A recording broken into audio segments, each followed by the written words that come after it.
زموږ بل اورېدونکي جان محمد لیک را لېږلی دی او پوښتنه یې کړې ده. وایي که یوه ښځه د څه مشکل له امله څخه روژه وخوري او بیا دا پسې مریضه شي ان تر مرګه پورې بیا روژې ونه نیسي، د دغې ښځې وارثان د دې د غاړې د خلاصولو لپاره څه عمل کولی شي؟ حضراتو ستاسو تر دا پاک اسلام صدقه شم د دغه زنانې چې دا مړه دی الله دې رحم پر وکړي د دې غاړې نه دي بندي، نو د یو چا چې غاړې نه وي بندي هغه څه ضرورت لري، کوم حاجت لري و دغه ته چې وارث به راولاړېږي او د دې خور دپاره چې مړه ده فدیه به وباسي. ما تاسې ته عرض کړی و مخکې هم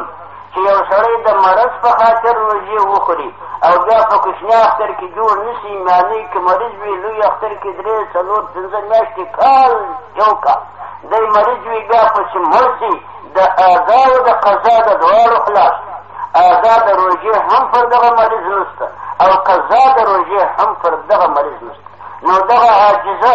دغه زنان چې دې روژې وخورې د ناجوړۍ په خاطر باندې او بیا فصل اختره جوړه هم نه سوه په هغه ناجوړۍ کې وفات سوه، پر دې باندې قطعا قضا و ادا یو لا هم نشته،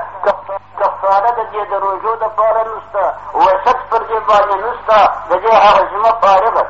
د دغه قسمه که یو مسافر وي او په سفر کې روژې وخوري بیا په هغه سفر کې دی ادامه سفر ته ورکړي، سفر یې وشي بیا په هغه سفر کې مړ شي، دا سړی د قضا او د ادا د دواړو خلاص دي، پر ده باندې وسط نشته، ورسته خلاص دي چې د پر ځای دا به کفاره ورکړي.